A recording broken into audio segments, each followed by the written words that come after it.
Yes, dear students, we have completed maths worksheet, 8th standard maths worksheet up to 9. 9 வரைக்கும் நம்ம எல்லா worksheetமே complete பண்ணிட்டோம். So today now we are going to see worksheet 10. Maths 8th standard workbookல கொடுத்திருக்கிற Tamil Nadu bridge course work புக்கில் கொடுத்துருக்குற work sheet 10 தான் இன்றைக்கி நம்ம பார்க்க போகிறோம். பட் அந்த 10 பார்க்குறதுக்கு முன்னால் அந்த ஒர்க் ஷீட் 10ல் வந்து எந்த சாப்டர் பற்றி கொடுத்துருக்காங்க அப்படின்னு சொல்லி பார்த்தீங்கன்னா வேரியேஷன், அதாவது வந்து டைரக்ட் வேரியேஷன், இன்டைரக்ட் வேரியேஷன், நேர் விகிதம் எதிர் விகிதம் பற்றிய கணக்குகள் தான் கொடுத்துருக்காங்க.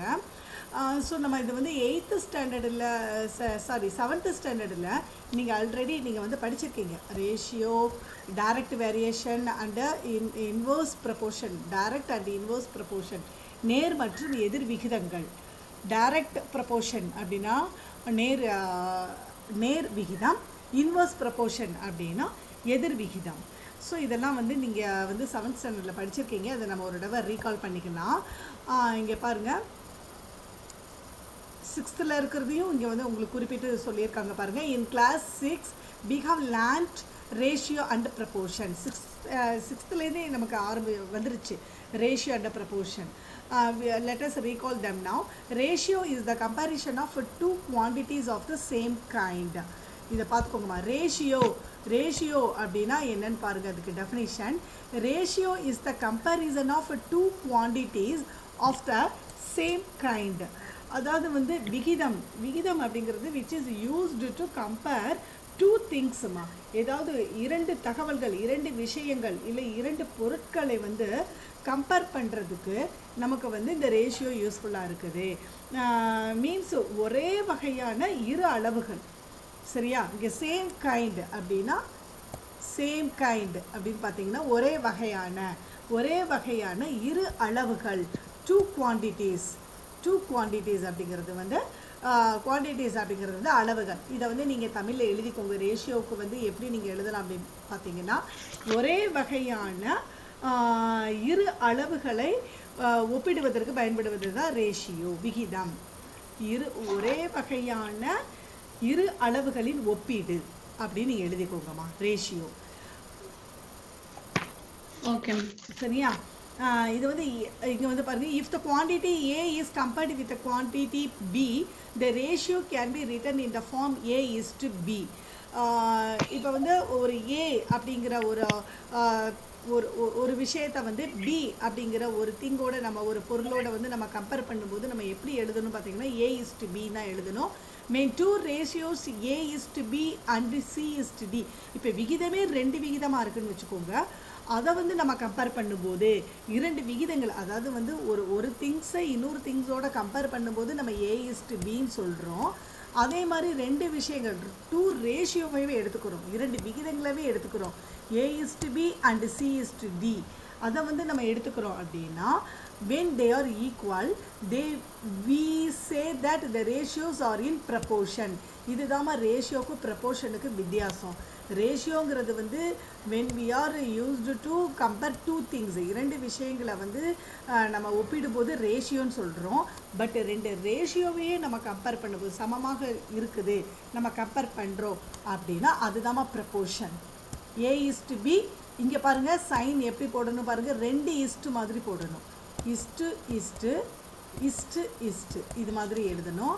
ஸோ அப்போ A is to B proportion, இதை வந்து நம்ம ப்ரப்போர்ஷன் சொல்லணும். 2 இஸ்ட்டு போடுறத ப்ரப்போர்ஷன் சொல்லணும். C is to D. இதெல்லாம் நம்ம சின்ன கிளாஸ்லேயே நீங்கள் படிச்சிருக்கீங்க. அது ஜஸ்ட்டு நீங்கள் ரிமைண்ட் தான் பண்ணுறீங்க. இது ரிலேட்டடாக சம்ஸ் வந்து நமக்கு ஒர்க் ஷீட்டை 10ல் கொடுத்துருக்காங்க. சரி, இங்கே கொஞ்சம் இந்த இதெல்லாம் பாருங்களேன், ஞாபகப்படுத்திக்கலாம் பாருங்களேன். Find the ratio of the number of circles to number of squares. இங்கே கேட்டிருக்காங்கம்மா, சர்க்கிள் வந்து எத்தனை இருக்குது, ஸ்கொயர்ஸ் எத்தனை இருக்குது, இதை வந்து ரேஷியோவில் எழுத சொல்கிறாங்க. சர்க்கிள் எத்தனைப்பா இருக்குது? 4 ஈஸ்ட்டு. ஸ்கொயர்ஸ் எத்தனைமா இருக்குது? 6 இருக்குது. அப்போ இதை வந்து நீங்கள் ரேஷியோவில் எப்படி எழுதணும்? 4:6. இன்னொன்று நம்ம ரேஷியோ எழுதும்போது ரொம்ப கவனமாக பார்த்துக்கணும். ஃபஸ்ட்டு என்ன தகவல் கேட்டிருக்காங்க, அடுத்து என்ன தகவல் கேட்டிருக்காங்க, அந்த கேட்டிருக்கிறத வச்சு தான் நம்ம ரேஷியோவில் எழுதணும். மாற்றி எழுதணும்னா தகவலே தப்பாயிடும். இப்போ வந்து நம்பர் ஆஃப் சர்க்கிள்ஸ், சரியா? இங்கே வந்து நம்பர் ஆஃப் சர்க்கிள்ஸ் கேட்டிருக்காங்க. எத்தனை எண்ணிக்கை, சர்க்கிளோட எண்ணிக்கைன்னு சொல்லி பார்க்குறோம். எண்ணிக்கை அப்படிங்கும்போது 1 2 3 4. இங்கே வந்து நம்ம வந்து ஸ்கொயரை முதல்ல எழுதிடக்கூடாது. 6:4 அப்படின்னு எழுதிட்டோம்னா அந்த 6ங்கிறது ஸ்கொயரோட நம்பர் இல்லையா? அப்போ அவங்க கேட்டிருக்க கொஸ்டினுக்கு இதுவும் தப்பாயிடும். ஸோ ஃபஸ்ட்டு என்ன இருக்குது, நம்பர் ஆஃப் சர்க்கிள்ஸ், அதுதான் லெஃப்ட் ஹேண்ட் சைடில் எழுதிக்கிறோம். அடுத்து இஸ்ட்டு, அப்புறம் தென் நம்பர் ஆஃப் ஸ்கொயர்ஸ், அது வந்து ரைட் ஹேண்ட் சைடில் எழுதுகிறோம். சரியா? ஸோ 4:6ங்கிறது தான் எழுதணும். 6:4ங்கிறது வேறு மீனிங். அது என்னது, number of squares is to number of circles, அதுதான் 6:4. சரியா? ஸோ என்ன முதல்ல கேட்டிருக்காங்களோ அதை தான் ஃபஸ்ட்டு எழுதிக்கணும். அடுத்தது இந்த மாதிரி எல்லாம் சம்ஸ்லாம் நம்ம நிறையா பார்த்துருக்குறோம். இங்கே வந்து பாருங்கள், seconds of find the ratio அப்படிங்கும்போது நம்ம அந்த ரேஷியோங்கும்போது 555 கிராம் டு 5 கிலோகிராம். இந்த சம் வந்து பார்த்தீங்கன்னா ஒன்று கிராமில் இருக்குது, இன்னொன்று கிலோகிராமில் இருக்குது. இதாமல் நீங்கள் கவனமாக பார்க்கணும். நம்ம டெஃபினிஷனில் பார்த்தோம் இல்லையா, சேம் கைண்டுன்னு பார்த்தோம், ஒரே அளவுகள். இங்கே பாருங்கள், அதாவது வந்து we have ரேஷியோக்கு வந்து டெஃபினிஷனில் வந்து பார்த்தோம். Ratio is the comparison of two quantities of the same kind. Two quantities, இரண்டு அளவுகளை வந்து ஒப்பிடுறோம். But at the same kind, ஒரே அளவுகளாக இருக்கணும். ஸோ இதைத்தான் நம்ம இங்கே பயன்படுத்துகிறோம். இந்த கணக்கில் வந்து பார்த்திங்கன்னா 1 கிராம் இருக்குது, இன்னொன்று கிலோகிராமில் இருக்குது. இங்கே பாருங்கள், அப்போ வேறவா இருக்குது. வேறவா இருந்ததுன்னா நம்மளால் ரேஷியோவை கண்டுபிடிக்கக்கூடாது. நமக்கு ரேஷியோ டெஃபினிஷன் படி 2 யூனிட்டுமே சேமாக இருக்குது, சேம் கைண்ட். ஸோ நம்ம ஏதாவது பெரிய அளவு சின்ன அளவுக்கு மாற்றிக்கிட்டு அப்புறம் நம்ம கண்டுபிடிக்கணும். இங்கே கிராமுங்கிறத கிலோகிராம்ங்கிறது தான் பெரிய அளவு இல்லையா, அது சிறிய அளவுக்கு மாற்றிக்கணும். கிலோகிராமை கிராமுக்கு மாற்றிக்கிடணும். அப்போ 1 கிலோகிராம் = 1000 கிராம்ஸ். அப்போ 5 கிலோகிராம்ஸுங்கிறது வந்து 5000 கிராம்ஸ். இப்போ இந்த 5 kgயை 5000 கிராம்ஸ்னு நம்ம மாற்றிக்கணும். இப்போ ரெண்டுமே சேம் யூனிட் ஆகிடும். ஸோ இப்போ என்ன பண்ணணும்னா 555 கிராம்ஸ். நம்ம ரேஷியோ கணக்கு செய்யும் போது யூனிட் எழுதக்கூடாது, நம்பர் மட்டும்தான் எழுதணும். ஸோ 555 = 5000, இதுக்கான விடை கண்டுபிடிக்கணும் நம்ம. சரியா? So this is nothing but இதை வந்து நம்ம நியூமரேட்டரில் ஃபஸ்ட்டு இருக்கிறத நியூமரேட்டரில் எழுதிக்கிடணும், செகண்ட் கொடுக்கறத வந்து டினாமினேட்டரில் எழுதிட்டு ஆஸ் யூஷுவல் நீங்கள் கட் பண்ணுவீங்க இல்லையா, சிம்பிளிஃபை பண்ணி செஞ்சுக்கணும். சரியாமா? அதே மாதிரி இந்த கணக்கு பாருங்கள், கிலோமீட்டரில் இருக்குது, இங்கே மீட்டரில் இருக்குது. ஸோ இது ரெண்டுத்தில் எதுமா பெரிய அளவு? கிலோமீட்டர் பெரிய அளவா, மீட்டர் பெரிய அளவா? கிலோமீட்டரை வந்து என்ன பண்ணணும், மீட்டருக்கு மாற்றிடணும். சரியா? மீட்டருக்கு மாற்றிடணும். மாற்றிட்டு நீங்கள் செய்யணும். ஸோ ஒரு kilometre = how many meters? 1000. So இங்கே 21 × 1000 = 175. அது மாதிரி நம்ம செய்யணும். சரியாமா? அது மாதிரி இந்த தேர்ட் சம்மில் பாருங்கள், find the value of X in the following proportions. இது வந்து ப்ரப்போர்ஷன்ஸ் சம்மந்தப்பட்ட கணக்கு.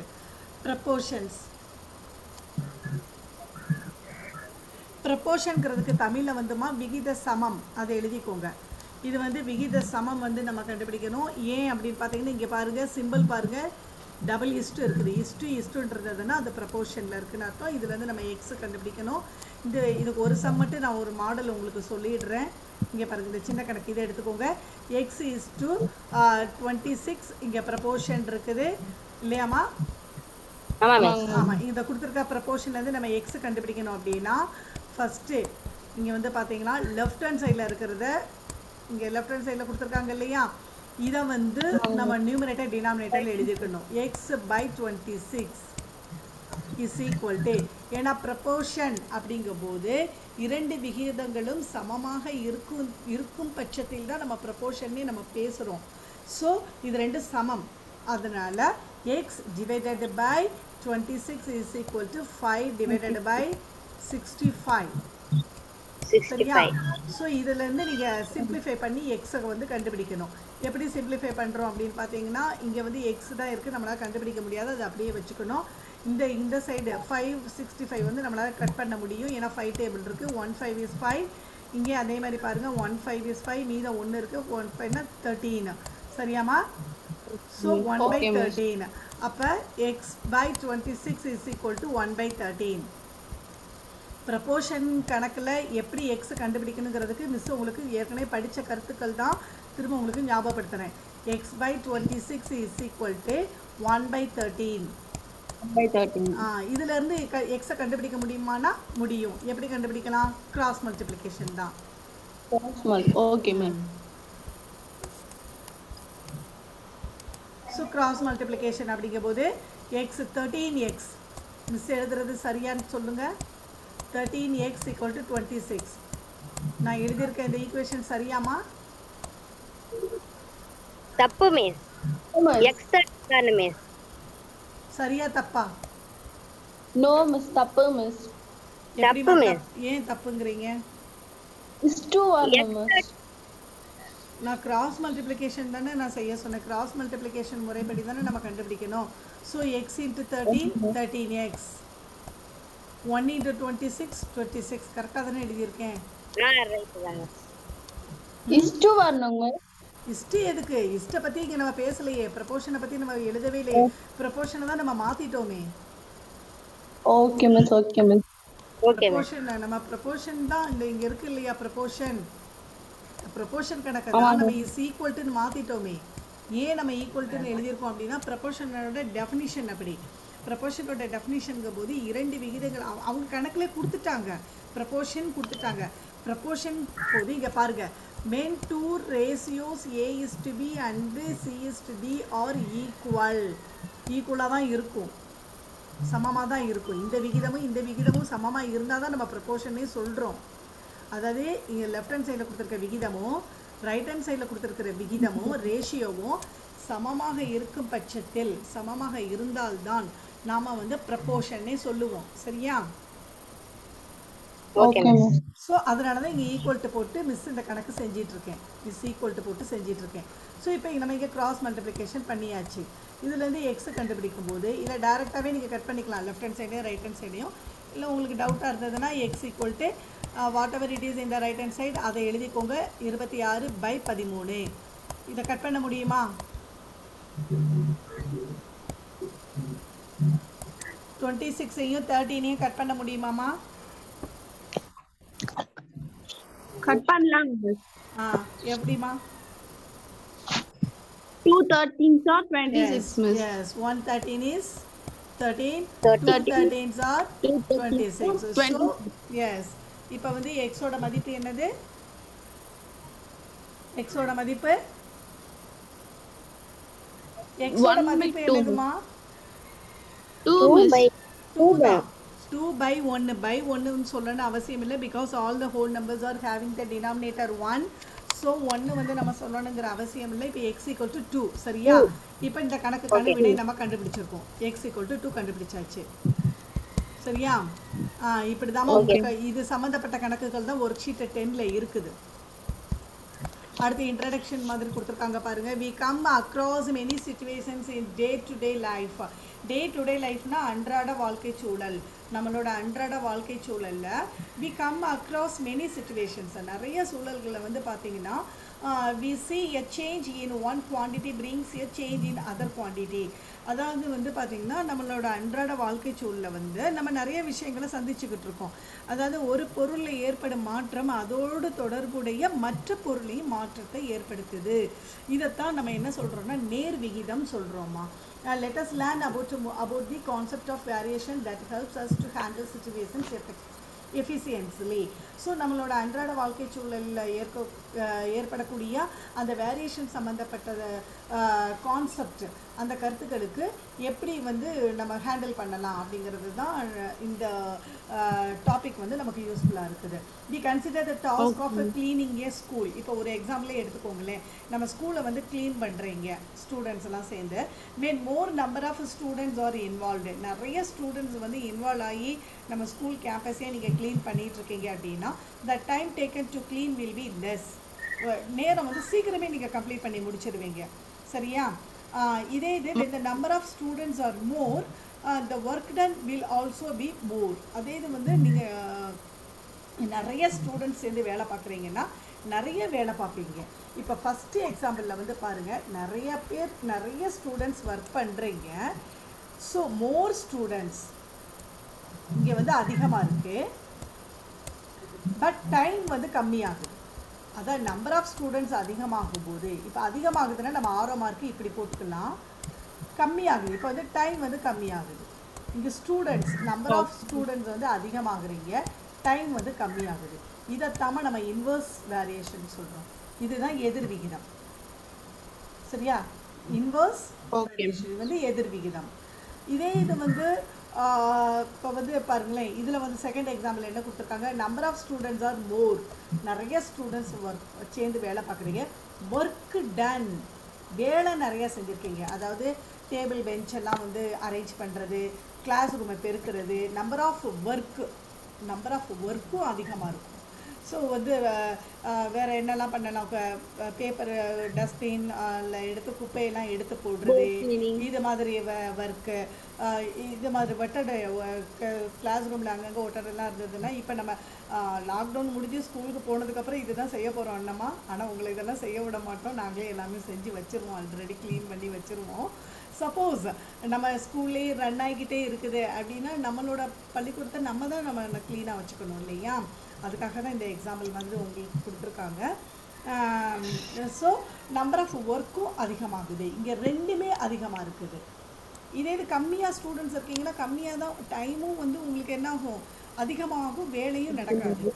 ஸோ இங்கே வந்து அதிகமாக ஸ்டூடெண்ட்ஸ் வேலை பார்க்குறீங்க, அதே சமயம் ஒர்க்கும் நிறையா நடக்குது. அப்படிங்கும்போது அது இது that is direct proportion, direct variation. அதான் நம்பர் ஆஃப் ஸ்டூடெண்ட்ஸும் அதிகமாக இருக்கீங்க, ஒர்க்கு, இங்கே ஸ்டூடெண்ட்ஸையும் ஒர்க்கையும் கம்பேர் பண்ணுறாங்க. சரியா? ரெண்டுமே அதிகமாக இருக்குது. ரெண்டுமே அதிகமாக இருக்க பட்சத்தில் that is called direct variation. ஓகேம்மா, இப்போ அடுத்தது போகலாம். இப்போ உங்களுக்கு ஓரளவு ஐடியா தெரிஞ்சிச்சா? டைரக்ட் இன்டைரக்ட் வேரியேஷன் பற்றி உங்களுக்கு ஓரளவு ஐடியா வருதா?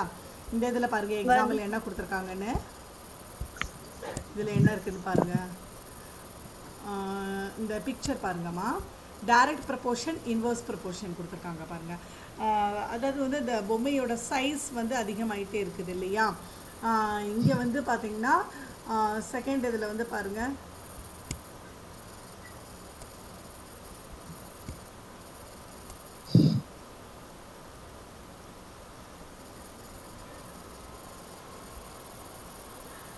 சிச்சுவேஷன் 2, இதில் சிச்சுவேஷன் 2ல் வந்து சிச்சுவேஷன் 1 கூட பார்த்துக்கலாம் பாருங்கம்மா.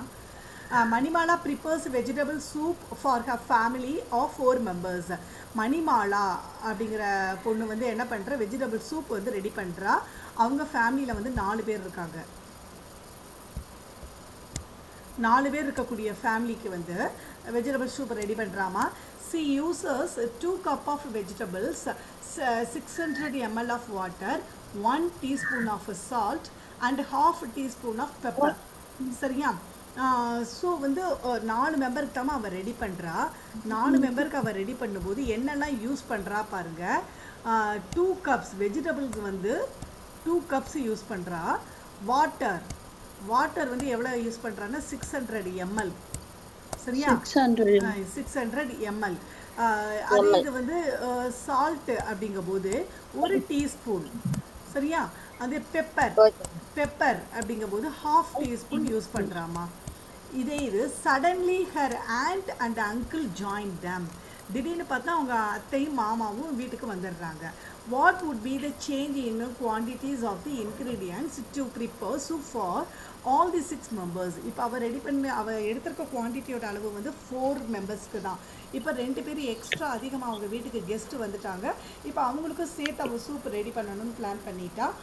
ஸோ இப்போ அவங்க 2 பேருக்கு சேர்த்து இப்போ மொத்தம் 6 பேருக்கு அவள் ரெடி பண்ணணும் அப்படின்னா இந்த அவள் எடுத்துருக்கக்கூடிய அந்த வெஜிடபிள், வாட்டர், சால்ட்டு, பெப்பர் அதெல்லாம் வந்து குறைக்கணுமா அதிகமாக்கணுமா? அளவுகளை எல்லாத்துலேயுமே அளவுகள் வந்து அவள் அதிகம்தான் எடுத்துக்கணும் இல்லையா?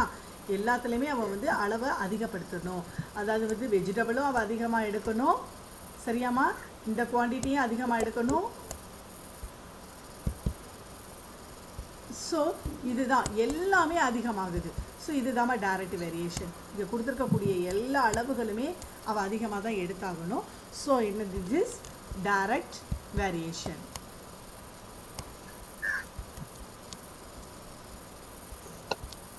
இரண்டு தகவல் ரெண்டு சிச்சுவேஷன்லையுமே வந்து ஒன்று போல் மாற்றம் இருக்கணும். வெஜிடபிள் அங்கே 2 cups அப்படின்னா இங்கே வெஜிடபிள் எக்ஸ்ட்ரா அடிஷ்னலாக இன்னும் எடுக்கணும், இன்னும் 1 cup அதிகமாக எடுக்கணும். வாட்டர் 600 mlனா இங்கே வாட்டரும் அதிகமாக எடுக்கணும். ஸோ இந்த வாட்டர் அப்படிங்கிறது தான் 2 things நம்ம வந்து கம்பேர் பண்ணுறோம், 2 விஷயங்களை வந்து கம்பேர் பண்ணுறோம். வெஜிடபிள் அப்படிங்கிறது வந்து 2 விஷயத்தை கம்பேர் பண்ணுறோம். அதே மாதிரி ஒரே வகையாக இருக்கணும், ஒரே வகையான 2 அளவுகள். அதே மாதிரி சால்ட் அப்படிங்கிறது சால்ட் அதிகமான இங்கே சால்ட் அதிகமாக தான் ஆகும். சால்ட் ரெண்டுமே ஒரே அளவு, சேம் கைண்ட். அதே மாதிரி பெப்பர், அங்கே பெப்பர் அதிகமான இங்கே பெப்பர், இதுதான் சேம் கைண்ட்.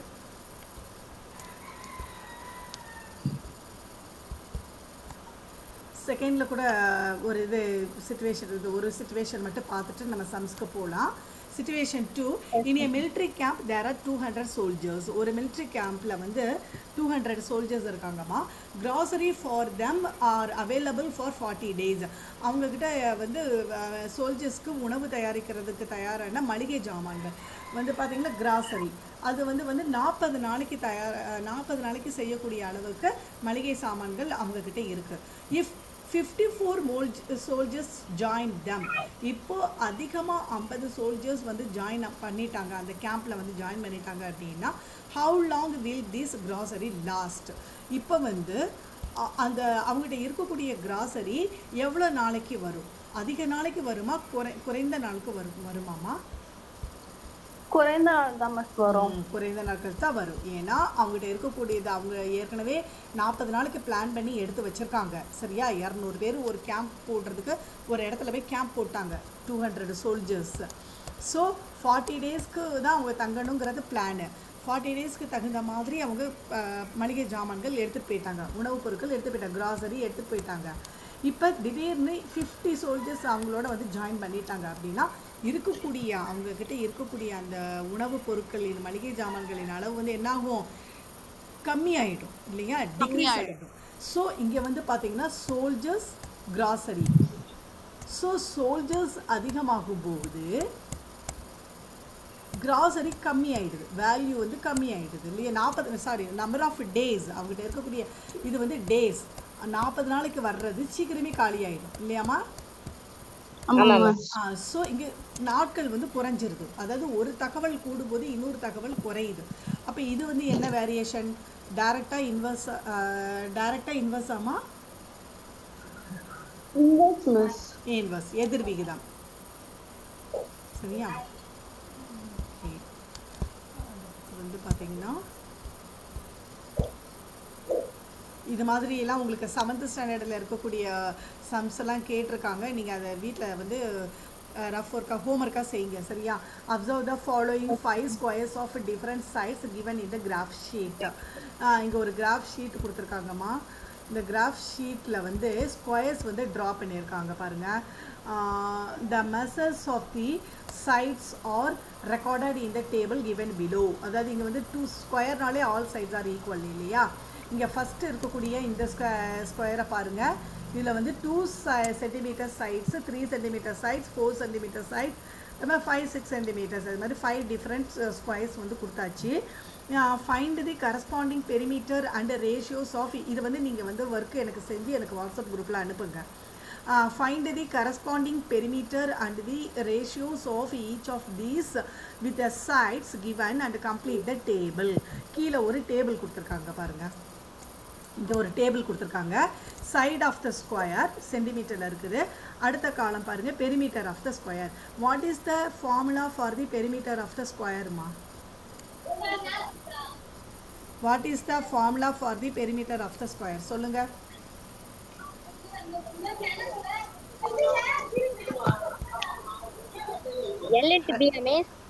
அது வந்து ரெக்டாங்கிள்மா. ரெக்டாங்கிளுக்கு தான் நம்ம ரெக்டாங்கிளுக்கு தான் லென்த்தும் இருக்கும் பிரெத்தும் இருக்கும். ஸோ நம்ம லென்த்து பிரெத்தை பற்றி இது ஸ்கொயருக்கு பேசவே கூடாது.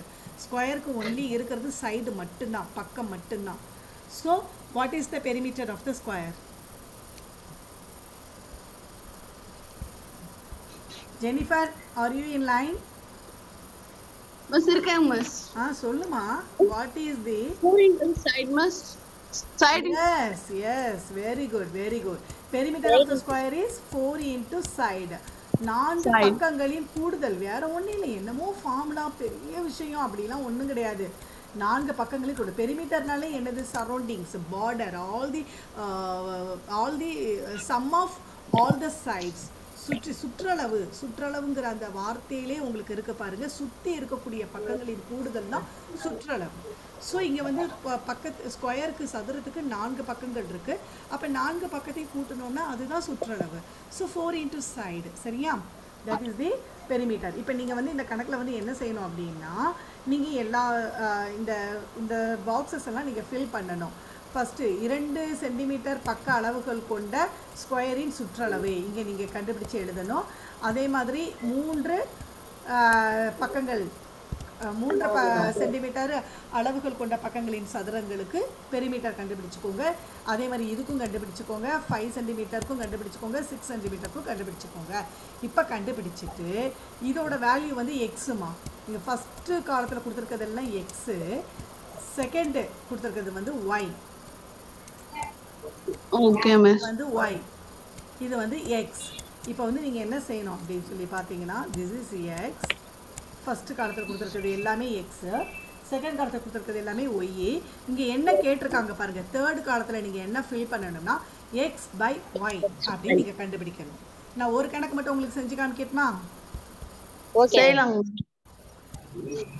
அதாவது வந்து ஃபஸ்ட்டு இங்கே வந்து பாருங்கள், இதுக்கு வந்து நான் பெரிமீட்டர் கண்டுபிடிக்கணும். பெரிமீட்டர்னா இது வந்து சைடு வந்து 2, அப்போ 4 into 2 8. இப்போ ஒய் வந்து நான் 8ன்னு கண்டுபிடிச்சிட்டேன். இப்போ வந்து எக்ஸ் பை ஒய் கண்டுபிடிக்கணும். இந்த காலத்தில் ஃபில் பண்ணணும் அப்படின்னா எக்ஸ் பை ஒய்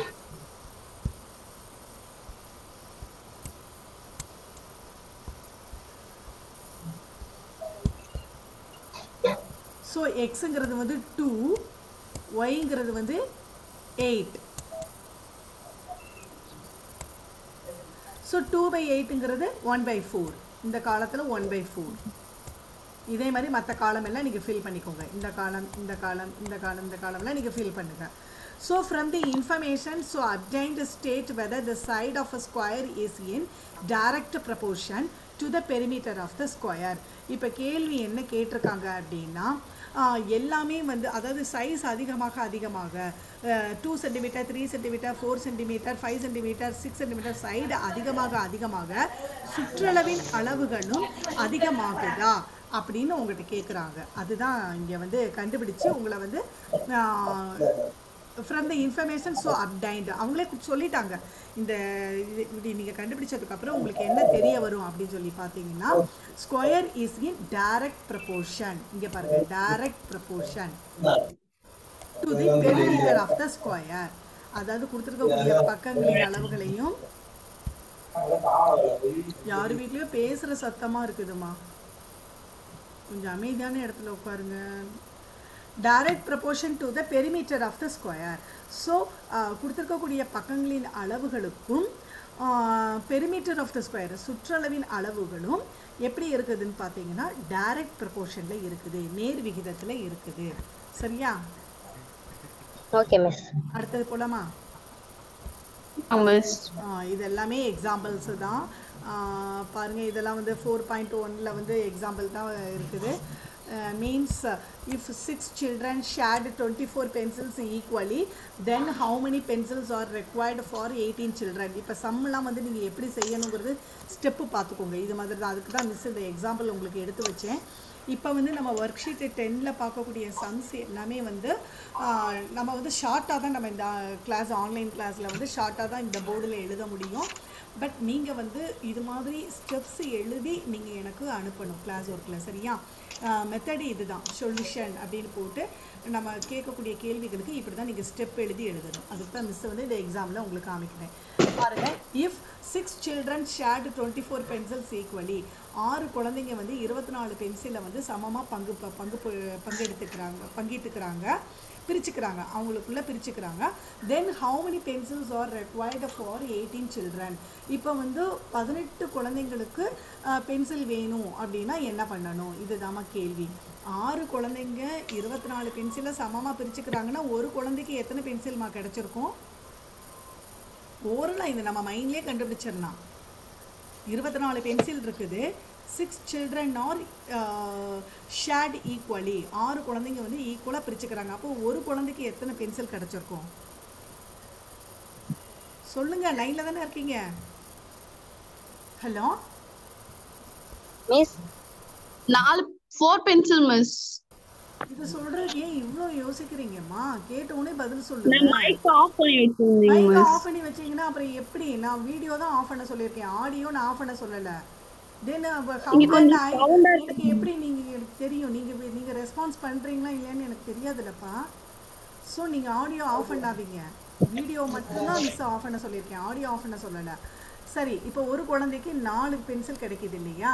இப்போ ஒரு குழந்தைக்கு 4 அப்படின்னா 18 குழந்தைங்களுக்கு எத்தனை பென்சில் தேவைப்படும்? தென் how many pencils are required for 18 children? So நம்ம என்ன பண்ணணும் அதையாவது சொல்லுங்கள். ஒரு குழந்தைக்கு 4 பென்சில் அப்படின்னா 18 குழந்தைங்களுக்கு என்ன செய்யணும் கண்டுபிடிக்கிறதுக்கு? 18 into 4 miss. Very good, very good. 18 into 4 Pratesh, 18 into 4 அதுதான் ஆன்சர். ஸோ இதை வந்து நம்ம ப்ரப்போர்ஷனில் எப்படி செய்ய போகிறோம், விகித கணக்கில் வேரியேஷன் கணக்கில் எப்படி செய்ய போகிறோங்கிறது இந்த எக்ஸாம்பிள். இப்போ டைம் வந்து 1 minute தான் இருக்குது, முடிய போது. நீங்கள் இந்த எக்ஸாம்பிளை பார்த்து கொஞ்சம் நீங்கள் என்ன செஞ்சுருக்காங்க, நம்ம எப்படி ஸ்டெப் எழுதி கண்டுபிடிக்கணும் அப்படிங்கிறத நீங்கள் வந்து இந்த எக்ஸாம்பிள்ஸ் நம்ம பார்த்து வைங்க. ஈவினிங் கிளாஸில் ஒர்க் ஷீட் 10க்குள்ளே நம்ம போயிடலாம்.